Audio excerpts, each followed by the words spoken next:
Hello and welcome everybody to Feeding the Picky Eater. Together with IsisParenting and Inglesina, we would like to welcome you to this presentation. My name is Cindy Meltzer and I am the Community Manager at IsisParenting. And I just want to make sure everyone is situated here in the room. You need to dial in to hear the audio portion, which if you haven't dialed in, you can't hear me anyway. But we'll get to a screen to make sure everyone's dialed in. On the left you'll see a chat area where you can submit questions to the presenter. Joanna will take some questions live and some will be saved till the end. With so many of you in attendance here, it's impossible to get to every question, but we'll try to get to as many as we can.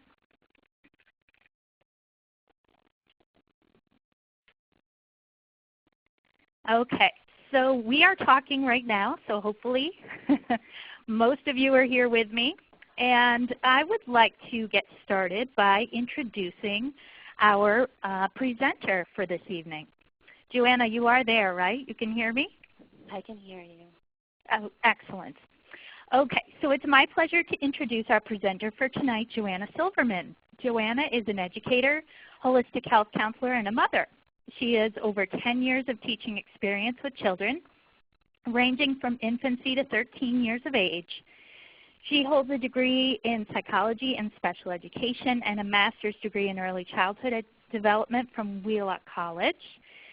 She holds 2 Massachusetts teacher certifications, is a certified holistic health counselor, and of course an ISIS instructor and ISIS parent consultant. Welcome, Joanna. Thank you.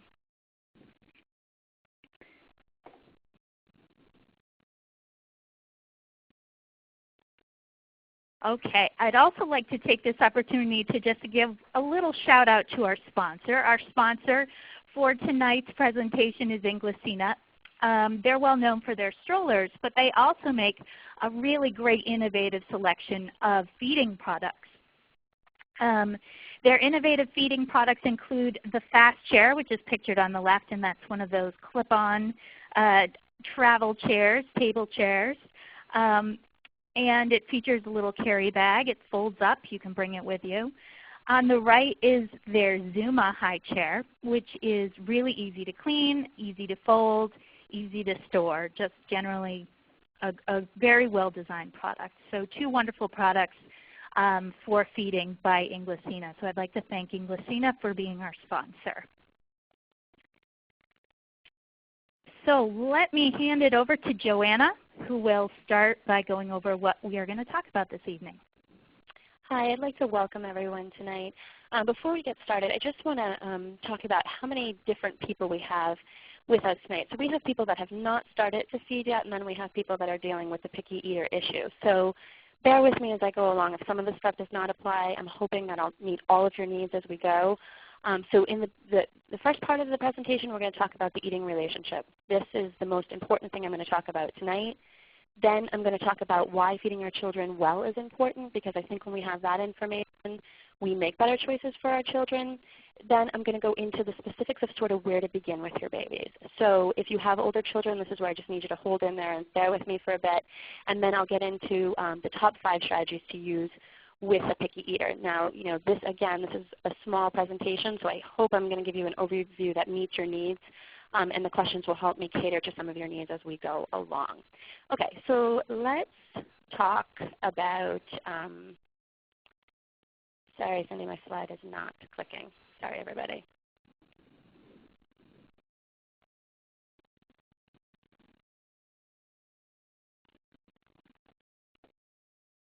Okay, nope. Sorry, going forward. Okay, sorry about that. Okay, so understanding the eating relationship. This is really important. This is, again, like I said before, it's going to be the most important thing we talk about. When the relationship between your child and you gets a little confused with food, that's when a lot of feeding issues come up. So what we want to look at is parents decide the what, where, and when of feeding. So what does that mean? Well, the what means what food you want available to your child. So that is in your control. So anything that you expose to them is something that will become, well, hopefully becomes on their food repertoire. The when is when you're going to feed meals specifically. Breakfast time is at this time, we do lunch, and we do dinner. And the where is also up to you. So the biggest thing that you can teach your child is that we do sit at the table, or that there is a time that we come together as a family to eat. The eating on the go, it doesn't make for a good eating relationship for your child because they don't know how to sort of regulate. So we want it to be sort of a single activity where the child's sitting at hopefully a table or in a stationary place that is the eating place.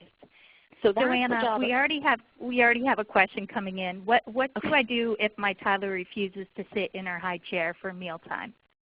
Okay, so there's a few things about that because that's an issue. You know, the toddlers, it's sort of the toddler's job to push against, to be independent. I mean, that's where they are in their age.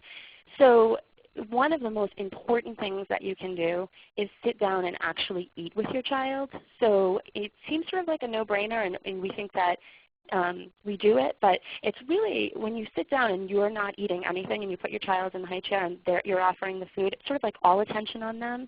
And it kind of gives rise to have a behavior issue or to kind of push back a little bit. So my first recommendation would be that when your child is eating, and I know everybody's got busy schedules and maybe you're not eating breakfast when your child is, to be eating something with them, sitting down with your child, not cooking or on the computer, like trying to make it be, hey, this is the time that we sit down together. So that would be the first thing. A toddler wants choices. So having different options. Maybe it's not always the high chair. Maybe it's the clip-on chair to the table, or maybe it's a booster chair, or maybe it's in your lap. When we first move children into eating, I think we all have these visions of putting them in a high chair and sort of feeding them the food. Well, oftentimes they're so used to you bottle feeding or nursing from your lap, that's where to start. So you know, really, and giving a warning. We're going to be sitting down to eat for a toddler in a few minutes. You know, tell me where you want to sit. You know, what plate do you want? Just kind of giving control to the toddler. That would be my first advice on that. Right. Okay, so moving on to, your job is the what, when, and where of feeding. And the child decides the whether and how much of eating. And this is the really hard thing for parents to let go of. We cannot make our children eat food. We can't make them go to the bathroom, and we can't make them talk. Those are the three things we cannot make them do. So once you understand that your job is only to control the what, when, and where, and you allow your child to say whether they're really going to eat it all or how much, that's when you have a really nice balance. There's the good dance.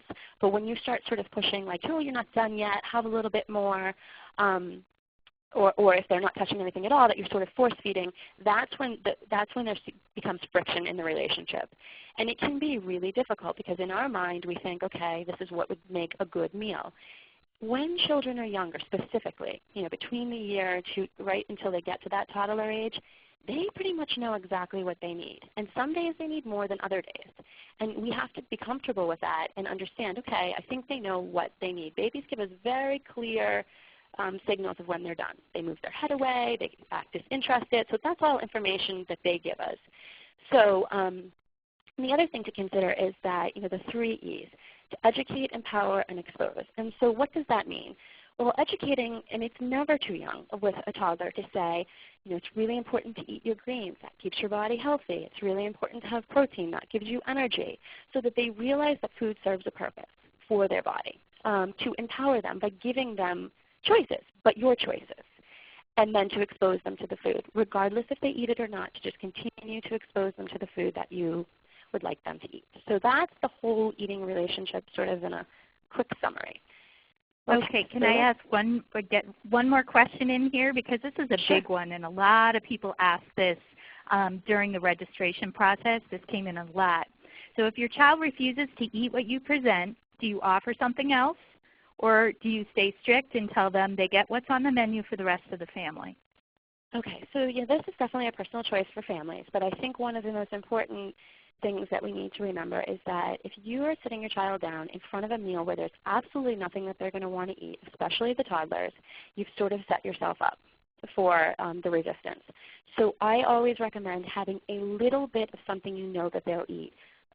And typically that's a carbohydrate. So whether it's a small piece of bread, or it's a little bit of pasta, or it's a little bit of plain rice, something that you know that they'll eat, so that they're willing to sort of sit there and they don't get as turned off by looking at a plate full of food that they're not going to touch anything So that would be my recommendation to that. So that way they're being exposed to the other food, but they're actually eating too because there's a food there available to them. But you want that carbohydrate to be a healthy carbohydrate. So you don't want to just be adding the macaroni and cheese in because that's the food that they want. Just more of a bland type carbohydrate that's a side dish to what the main part of what you want them to eat is so that they willingly sit down and eat. Does that make sense? Yeah. Okay. We'll move on to the next one. Okay. So why is it important to feed our children well? And I probably could stay here and talk about this the entire night. So I'm going to try to make this one short. And I think it's important for us to understand why we're making the choices that we are with our children so that we can sort of stick with the importance of our children having a healthier diet. So food is the fuel for our brain. It impacts every part of our body. It impacts our health, our mood, our behavior, development, sleep, and it really just serves one purpose, and that is to nourish our bodies. And so unfortunately, we live in a culture that really doesn't support that so much. The grocery stores are getting bigger and bigger, and we're not inventing new fruits and vegetables. There's a lot of food that's being added in there that does not support our health.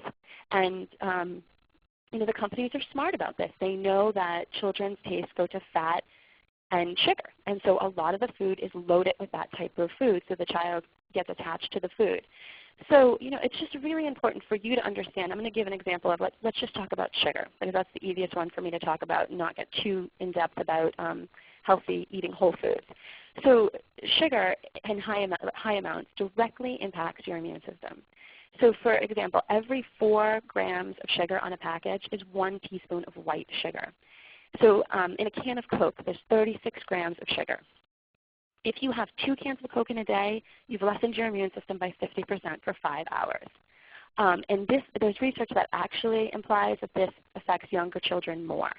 So we want to be careful of sort of the food that we're exposing them to because we all want our children to be healthy and to be developing well and their behavior to be good. And if you look at, there's some kids that are more sensitive to sugar than other kids, but you'll give your child a certain food and they may have like a breakdown very quickly after. So there's the sugar sensitive kids. Without me going too much more into that, there's a great website.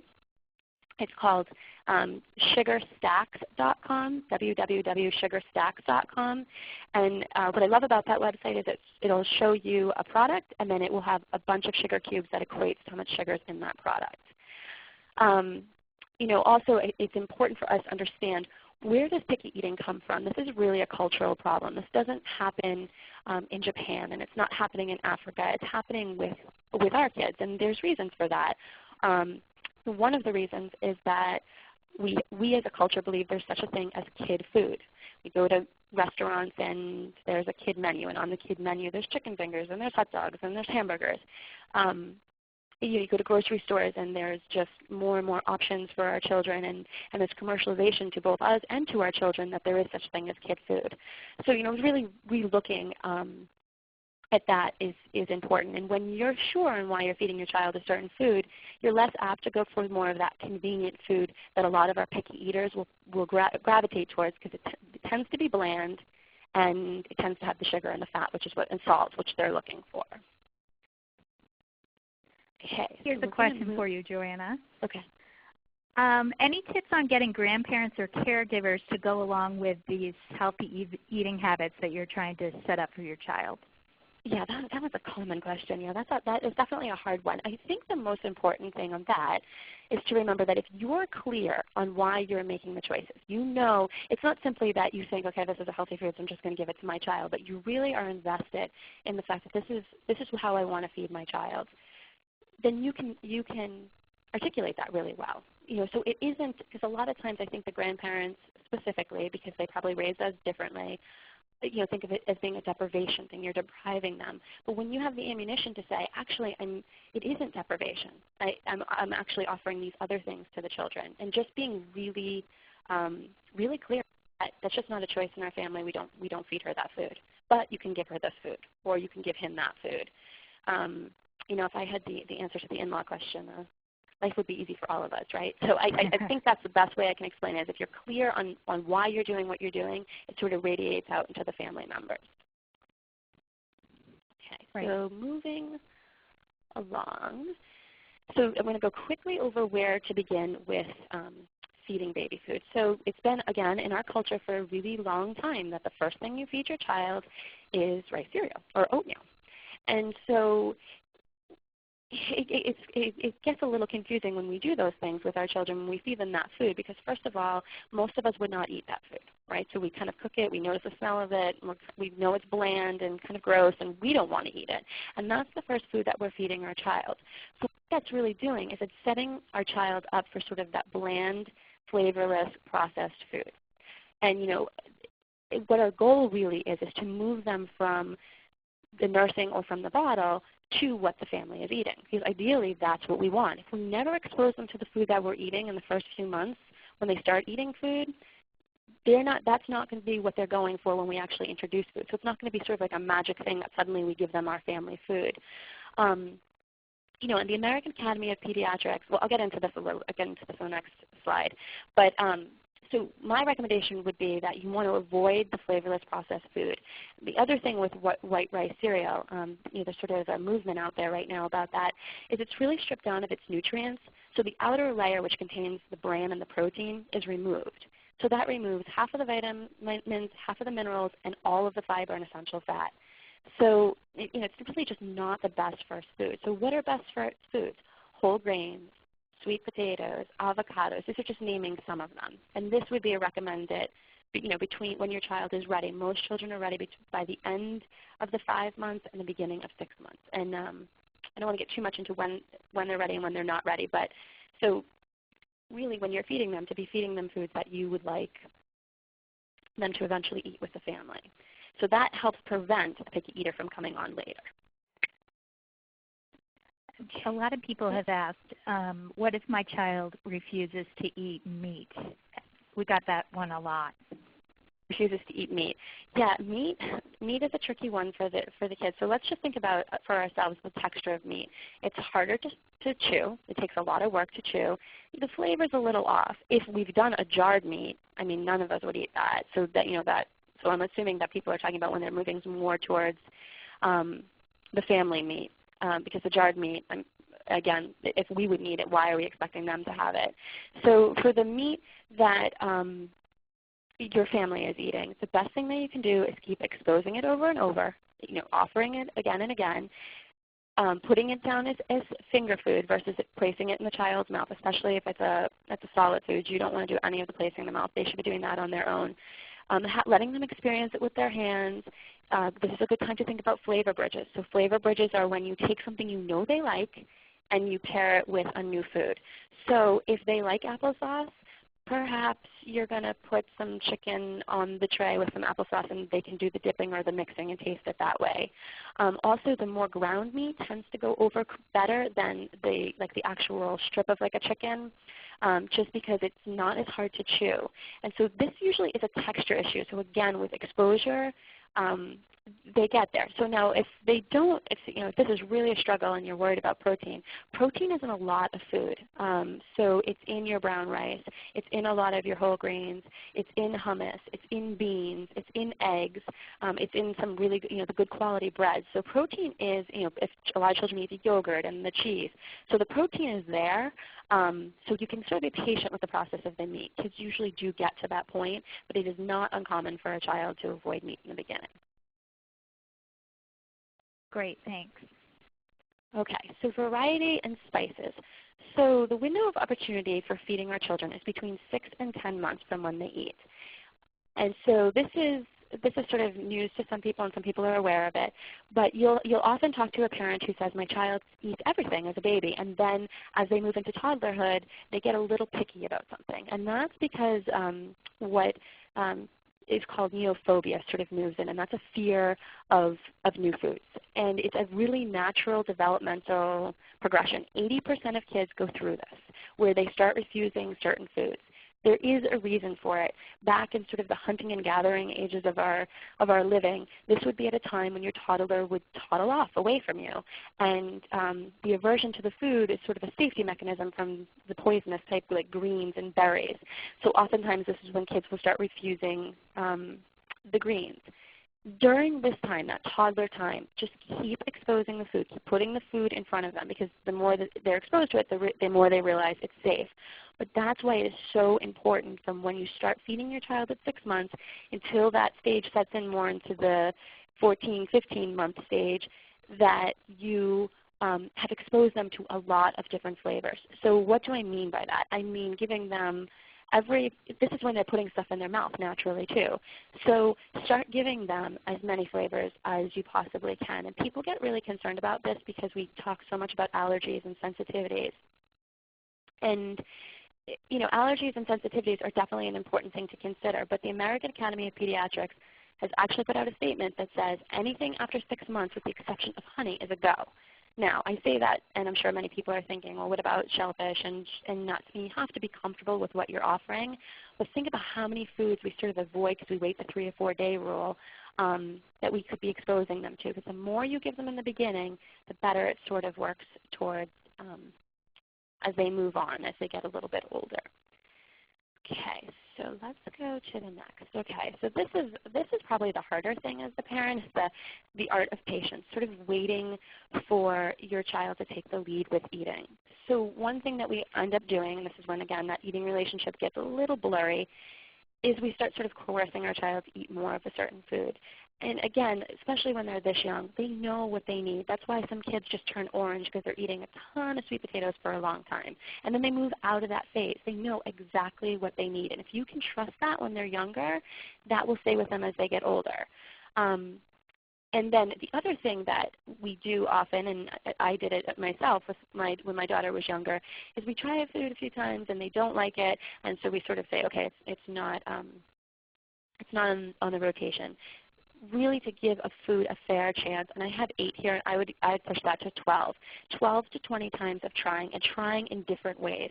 So a raw carrot, a cooked carrot, a carrot that's plain, a carrot that might have some maple syrup and butter on it. So you're trying it a bunch of different ways. 16% of parents stick with exposing a less preferred food multiple amount of times. So even if we just think about that exposure level when they're younger, we could really probably influence their eating as they get into the older age. So just sort of putting it out there and having it available, that's part of that exposure we talked about in the beginning. And then there is the honoring of the likes and dislikes. There's food I don't like, and there's food that you don't like. And so after you've tried it several times and there's just a real aversion, that's just not a food for the rotation, and that's okay. And oftentimes they'll come to it later on in life, but just sort of honor where they are with that. Food ruts. This is a hard one, especially for working parents, and when it's late at night and okay, my child, I know they're going to eat the sweet potato, and so you sort of kind of get stuck in that same food, giving them the same food over and over again. That can really eventually work against you, because that could be all your child wants, or they get so sick of it they don't want it anymore. So it's okay to offer a little bit of that food every night, but then offering different things so they have that exposure. Okay, so now we're sort of done. I'm sorry, Joanna, but someone was just asking, how do you avoid getting into a rut when there's no time to cook? So this working parent who comes home and it's dinner time already. Yeah, so, and I have to say, feeding our children well takes a commitment, and it can be really difficult if you're working. So some of the suggestions I have when I talk to people is preparing ahead of time, so that you have your small meals prepared ahead of time. Really introducing new foods when you have the time on the weekend. That's the time when everybody's actually really comfortable, nobody's rushing, and you're home, you're settled in, trying new foods then. And then sometimes even taking your ideas of a rut. So let's just say your child's hooked on hummus. Well, we can take the hummus and we can put that into a hummus quesadilla. Maybe we add some seaweed flakes in there or something. Then you've actually gotten out of your rut because you changed it. So it becomes a quesadilla versus just the hummus. So being a little snazzy about the things that they like. So they like sweet potatoes. Okay, well maybe I'm going to do sweet potato pancakes. I'm going to throw some flaxseed in there. Or So again, taking that flavor bridge and taking your rut, but making it work for you in the end. And I think so many people struggle with time, but the eating and sitting with your children when they're eating, this is a really important time for both your relationship and really for their health for long term. So yeah, I hope that answered that question. Now, what if they take everything and just throw it on the floor? someone is asking. Yeah, throwing it up. Well, it depends on the age when they throw it on the floor, because that's sort of a normal reaction for like babies to do, little ones. And so my sense on that and my advice on that is just give small pieces at a time, a little bit, so it's not overwhelming. And then, once they get to the age where they're able, getting closer to the 2-year-old age where they're able to really know what they're doing before they do it and think before they're doing it, you remove them from the high chair, have them help you clean it up, put it back on the excuse me, the plate or the tray, and just be very clear. Food stays on our tray. Food stays on our plate. Oftentimes parents will pick it up and throw it in the trash, and it's sort of like there's no consequence to that. So taking them out of the chair and having them put the food back on the chair and then sitting them back down and saying food stays on the tray. And this, most of the time this works. I've had a few clients I worked with. I've had 2 that it did not work with, and we had to do a more a serious approach to it. But it might take you a few weeks, but they'll get the hang of, okay, the food stays on the tray. And also with every behavior we sort of want to look at, okay, well, what is the function? Are they telling you that they're all done with their eating? And sometimes just giving them the power of words about what they're trying to say can help in that situation too. Okay, so now let's move into more specific tips for a child who is older and is picky. Now again, I'm going to say that the first thing I talked about with eating relationship is the most important thing. I mean, I can give you a bunch of different strategies, but if you're not really honoring that relationship, these strategies won't work as well. I've only picked 5. I mean, there's so many I could offer, but for this webinar, I've only picked 5 of the top ones I think are important that we should get into. So the first one would be experiencing the food. The next one's watching the clock, considering the portion size, choosing your language about food, and having your child be part of the cooking process. Okay, so now we're going to move into sort of the specifics of that. That was just a real quick overview. Okay, so what do I mean when I say experiencing the food? Eating a food is not the first objective. So when we're giving our children new food, we should just automatically think they may not eat this food. It's really about, them sitting with the food, experiencing the food, touching the food, smelling the food, just allowing it to stay on the plate. An extremely picky eater sometimes doesn't even allow it on the table. So that would be the first step. If your child doesn't even want it on the table near them, that they get used to it sitting on the table. I mean, I've gone as far as putting it in a plastic bag on the table. Then it moves on to staying on their plate. Because if if the child's not going to keep the food on the plate, it is absolutely not going in their mouth. So I mean, because it's really basic. If they're that fearful of the food and they don't want it near them on the plate, it's not going in the mouth. So for the older kids that are picky, you can just, the more toddler age, you can say, you don't need to eat that, but it needs to stay on your plate. If you don't need to eat it, it just needs to stay on your plate. And so once they get used to things just staying on the plate and they realize there's no pressure to eat the food, they'll be more willing to keep things on the plate. Once they're doing that, the next step is that you're going to touch the food. Oh, can you touch it? Oh, you touched it. And that's it. You do that for a little while until they're comfortable with it. The next step is to put it up and to smell it. Then it's to put it to their lips, and then it's to lick it, and then eventually there's depending on the child, there's 2 steps. It can be just scraping it on the teeth, or it's putting it in the mouth. So this is sort of the hierarchy of how food's going to get eventually into their mouth. Now some kids, this could take months, and some it takes like a week or 2 weeks. As soon as the pressure of eating it comes off and they feel like they're in control, then they're less apt to need that support. Okay. So when you sit down and you're trying the new food or you have food you know they're not going to eat, just remember it's all about the process first before it goes in their mouth. And that the patience part of it and your part of it is just really exposing them to it and keeping it available to them. So this one seems like sort of an obvious one, watching the clock, but I cannot tell you how many families I've worked with where the child is what I like to call a liquid kid, and so they drink milk all day long or they drink juice all day long, and by the time they come to the dinner table, they're truly not hungry. And so, or we have the kids that are sort of the grazers. They snack all day, and so if you're somewhat of a picky eater or an apprehensive eater and you're not hungry, you sort of decrease the chances of a child trying anything. We want our children to come to the table with with a full stomach, willing to try new things. So what I recommend is that before a mealtime, that 2 hours before a mealtime, so this is more for the toddlers that are picky eaters. This is obviously not for the younger babies, that there's nothing to drink and no snacking. Now, when I say nothing to drink, water doesn't count, so they can absolutely have water. If your child is like completely out of control, the blood sugar's down, you can tell they're really hungry, then you would do what we would call a mini meal, but you avoid the snacking because some children will snack again and drink milk and juice all day long, and they never get that hunger feeling in their stomach.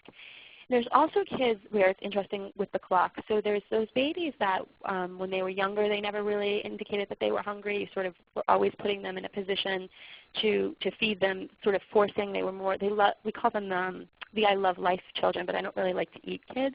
So for those type of children, and they're definitely out there, those are the kids the routine and the set schedule is really important for.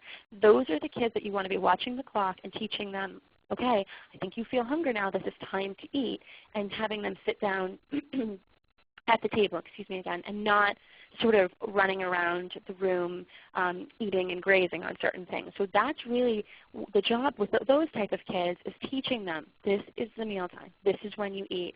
So these are the same type of kids that really don't want to sit at the dinner table. They don't want to sit for a long span of time. And oftentimes we say, well, you're not done eating. So what we do with those kids is we say things like, okay, you have to sit down until mommy and daddy's bellies are full. So that they get, okay, family meals is just sort of sitting here together, and you're not putting any pressure on them to eat, but that they see there's an amount of time that you sit and eat together. Okay, so that's, so I think I caught everything on that. Okay, so the next one, and we talked about this a little bit before, consider the portion size. There's nothing more overwhelming to a child than to sit down and see a food that they do not want with a lot of it. That's why one of the first things a lot of more of the older kids will say is, do I have to eat all of this? How much do I have to eat? So if you're starting with a new food that you want them to eat, and I use broccoli for an example a lot of the times because it's easy, one little tiny spear of broccoli. That's it, because that seems less intimidating to them. You can always give them more if they want more. Once they're comfortable with the one spear of broccoli, then you add 2, and then you add 3, and you kind of move it up. And this is the same thing with everything. So the resistant eater to all food, just small amounts. And one of the most powerful things for kids, so when they get to sort of the age where they're able to scoop and serve themselves, that changes the whole game because they feel like they're in control. So allowing them to add things onto their plate themselves, to serve themselves. And then even putting different condiments out. I had one child that put ketchup on everything for the longest time, but he was eating the food, and eventually the ketchup came off. So offering that type of thing for the child to be in control of, adding that to their food. There's nothing more powerful than them being able to serve themselves and giving choices, like which plate do you want to use tonight? Do you want to use this one or that one? Where are you going to sit? How much of this do you want? Are you going to serve yourself? Do you want me to serve you? That gives them a lot of control because that's really what they're looking for, especially the kids that are scared of eating. We need to make sure they feel as comfortable as they can so that they're not coming to the table every time feeling like there's going to be a fight or a discussion over what they're eating and what they're not eating. And this is more for a little bit of the older, getting closer to the 3-year-old age. But some toddler, 2.5-year-olds can absolutely serve themselves. Joanna, I think I'm hearing a collective sigh of relief where you said that ketchup is okay. Yeah, ketchup is, because eventually they're not going to want the ketchup as much, and so right. Of course I would say go for the the ketchup with the agave in it, or the more cleaner ketchup with not a ton of the sugar. But if it's going to take your child taking mounds of cheese on top of broccoli to eat the broccoli, that's okay. Because eventually you can say, oh, let's see how much, just sprinkle a little bit of cheese tonight. But, getting them to sort of, and they love to be part of that whole, the sprinkling of different things and being able to add and change things up a little bit, especially, again, like the 2.5 to 4-year-old age. They're really big on that. That works well. Okay, so choosing your language about food. This one has a lot of different aspects to it. So oftentimes all we're talking about is eating food. So what would happen if we sort of changed our language on that? And we talked about the color of the food, like, oh, that's orange. Can you name something else that's orange? Or the texture of it. When they put it, if they put it in their mouth or if they're touching it, like what else does that feel like that you know? Sort of giving them a different way to experience the food. The shape of the food. Broccoli looks like a tree. Do you think that, what else does that look like? Just kind of talking about this food, so it's giving them the opportunity to look at it differently and experience it without that pressure of eating. So that's one part of this.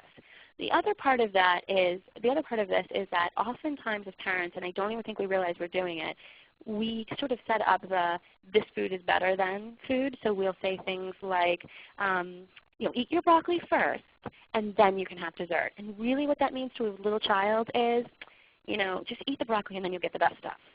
And that's not the message we want to be sending to kids either. So I often say that, and people say to me, well, what would you say instead? So one thing that you could say is, listen, you didn't have a lot of protein today, so you need to eat your greens before I can give you anything sweet. Or I can give you any more pasta. You've had a lot of bread today, so maybe you need to eat some more of that meat first. So it's just sort of changing it. It's letting them know, like, you need to have the protein because the protein offers you this. So because both foods are equally important, but we know we have those kids out there that would just eat carbs all the time and not eat anything else. Well, that's not that great for the system either. So it's sort of like that balancing act versus one is better than the other. And then the other part of this, which I think we can all relate to, we go into restaurants and the restaurant doesn't say pork chops, string beans, mashed potatoes. It says something like a demi-glazed pork chop with roasted mashed potatoes and almond green beans, or something that is appetizing to your tongue that makes you actually say, oh, your taste buds, I want to have that. So how can we do that with our kids? Well, instead of just saying have your carrots, let's get a little creative here and say, do you want some X-ray carrots? You want some princess peas, monster mashed cauliflower? Make it appealing. When giving food a name, children are 60% more likely to try it. Like if you give them a name that they can catch on to, whatever that has to be. So that's a really, because that changes it a little bit. Because just think about it. Anytime you go to a restaurant, there's always like flame broiled burger. It's never just hamburger. And their brains work similar to ours. So to just sort of get them into this, like, do you want some princess peas? I mean, that's a game changer for kids. So yeah, isn't that powerful? 60% will try it. Wow, that's amazing. I'm going to go home and name all my vegetables now. Yeah, it gets a little tricky. Sometimes you're trying to and some people feel like, okay, that's, we're making that kind of kid food. We're not making it kid food. What we're doing is we're making them relate to it. We're motivating them. We're giving them a different look at something.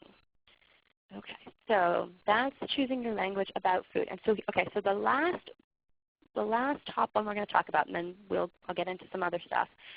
Have your children be part of the shopping and the cooking process. So research shows that children who are part of the preparation of the food are more willing to try the food.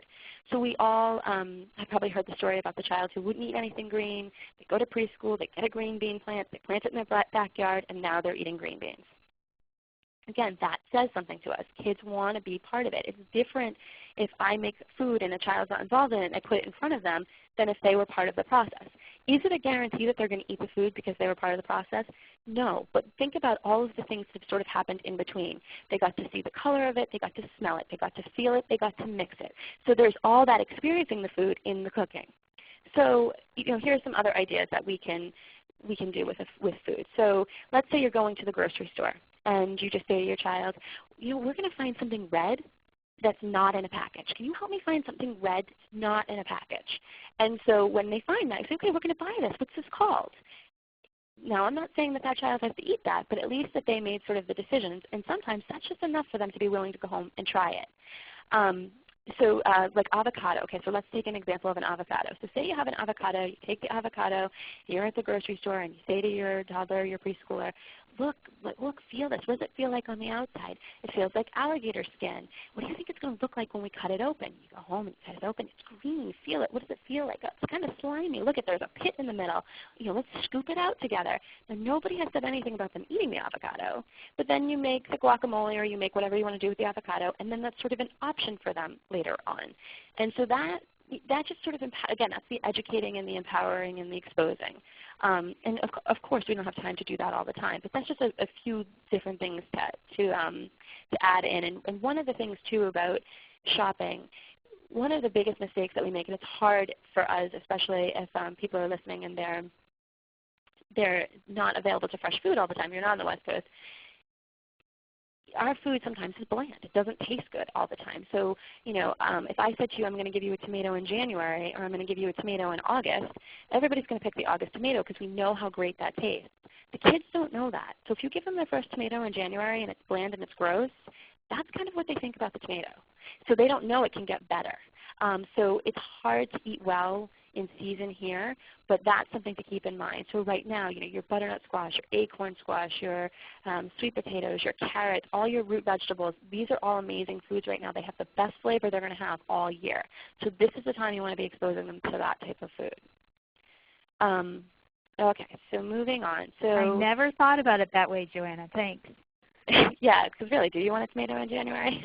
It has no flavor I to do it. not. It's like not bright red. So, so I've given you sort of an overview, and I've kind of, and we'll get to questions.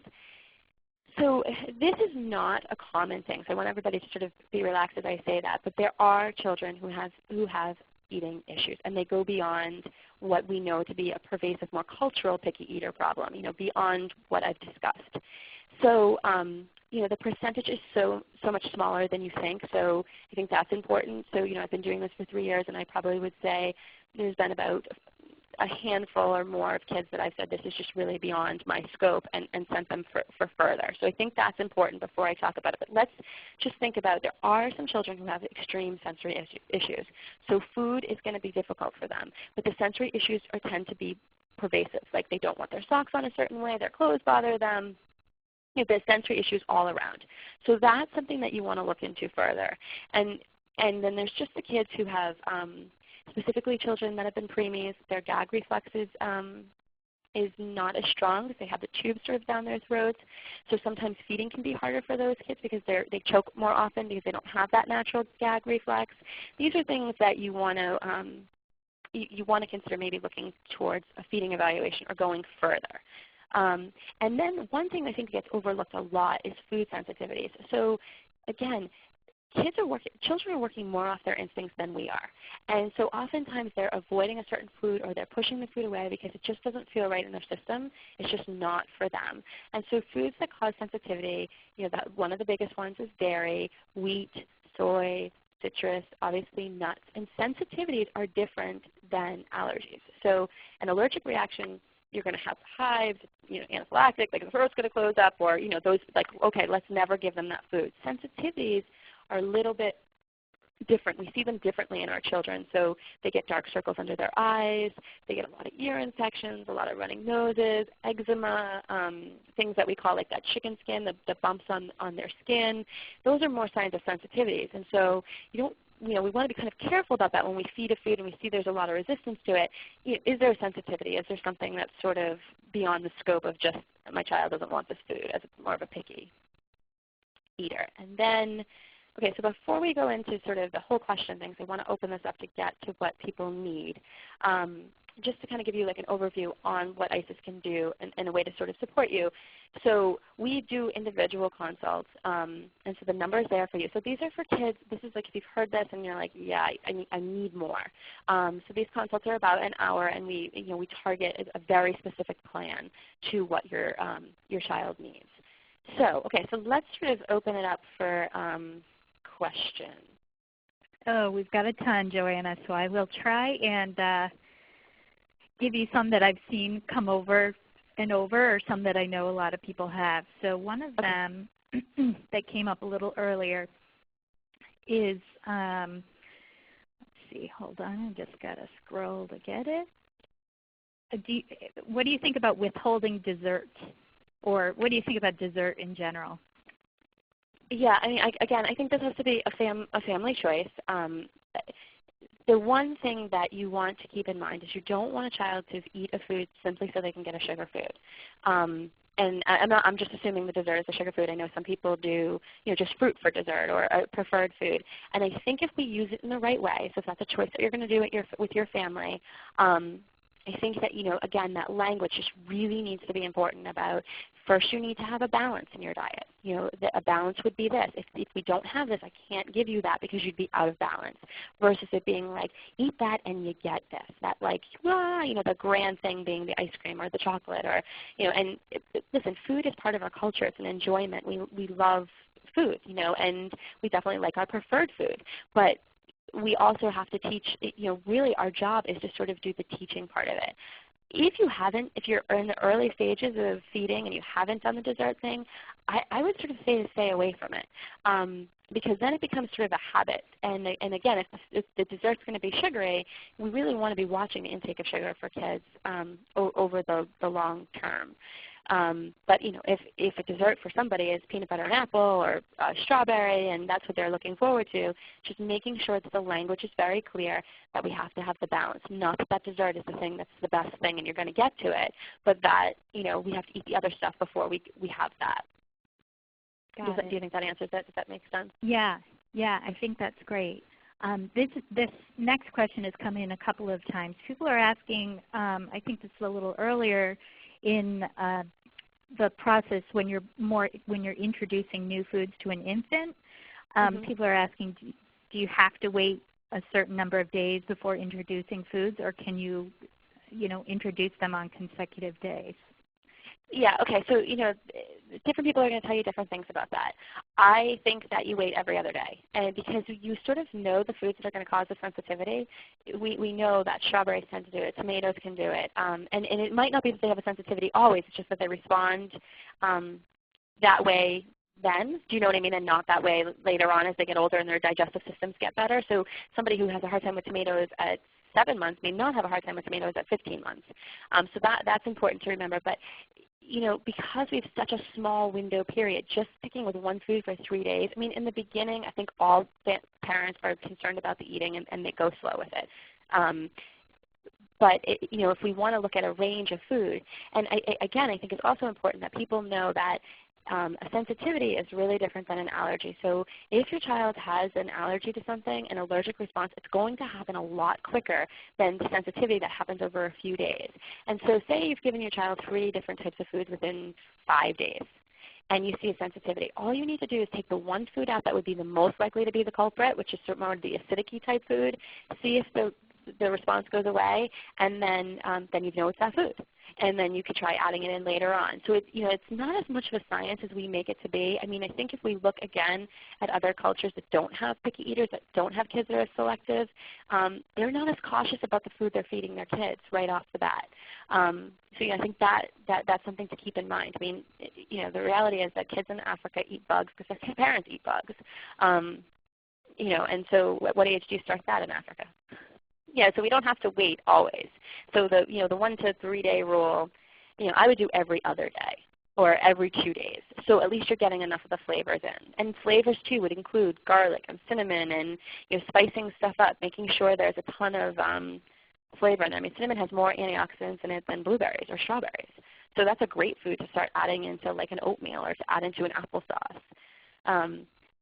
So what about a toddler? So if you're introducing a new food to a toddler, say a vegetable, do you want to introduce it every day for a certain number of days, or take some days off? Or yeah, you want to take some days off. So you would do it like every other day, every 2 days. You don't want to do it every day because then that resistance sets in. Like, oh, I'm going to sit down at the table and it's going to be there.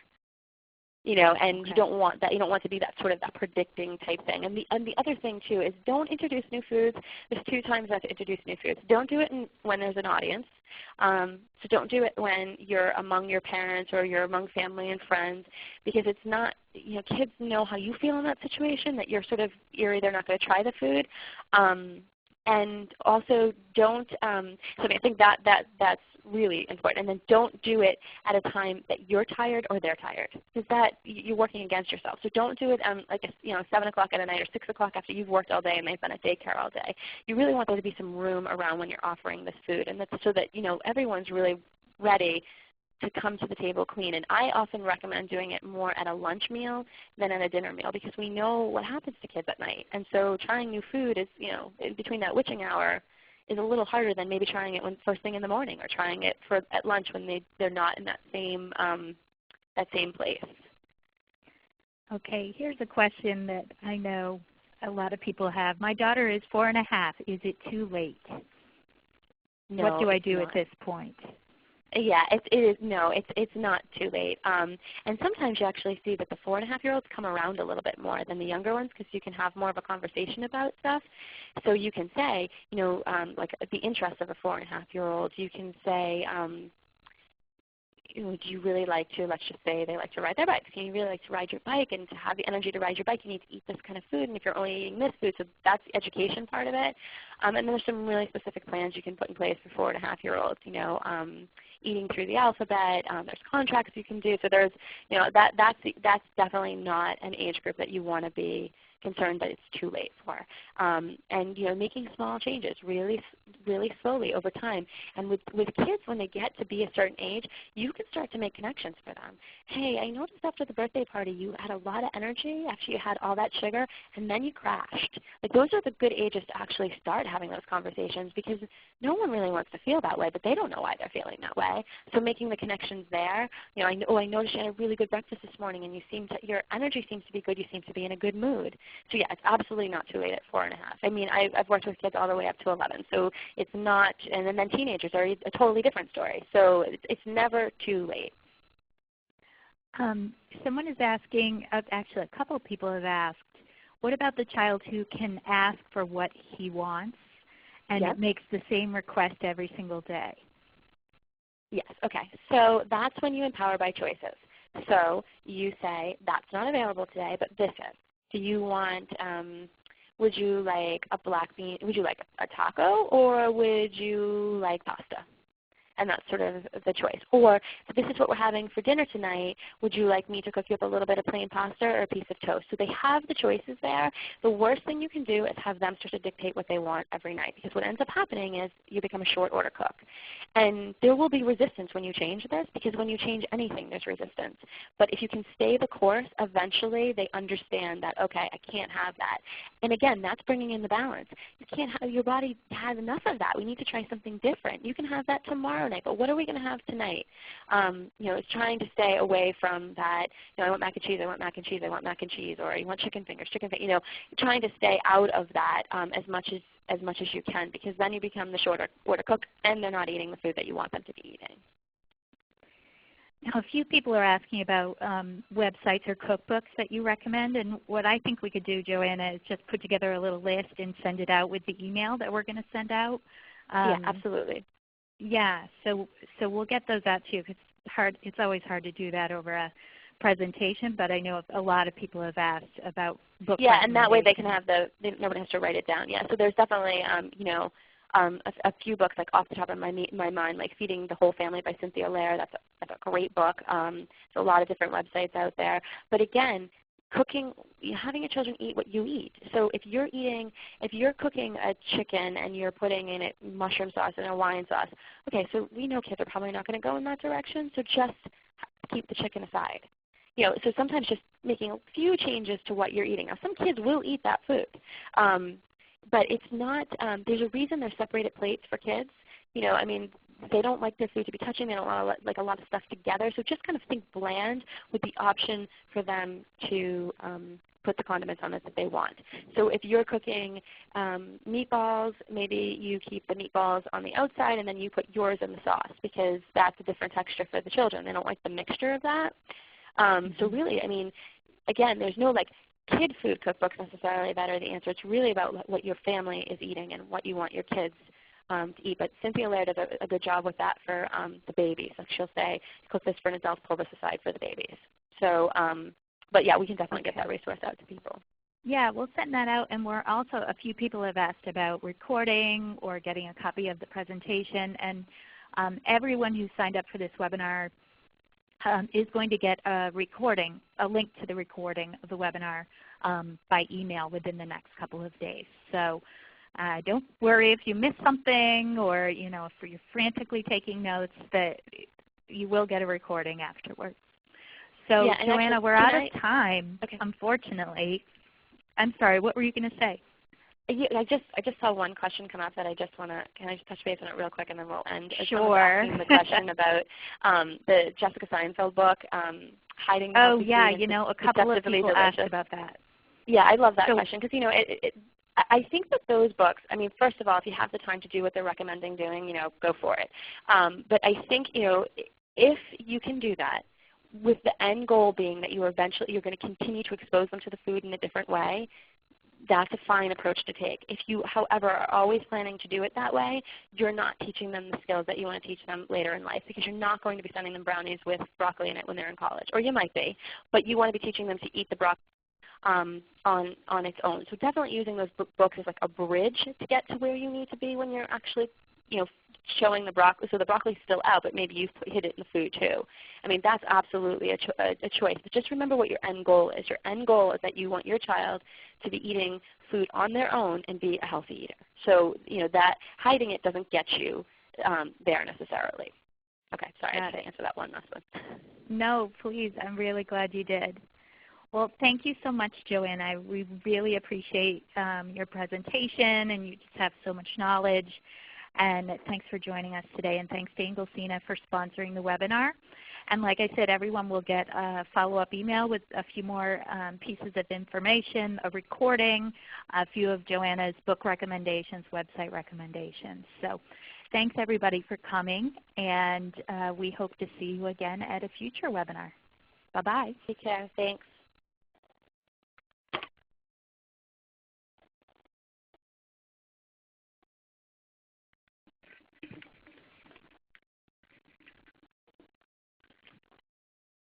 Thank you. Please stand by.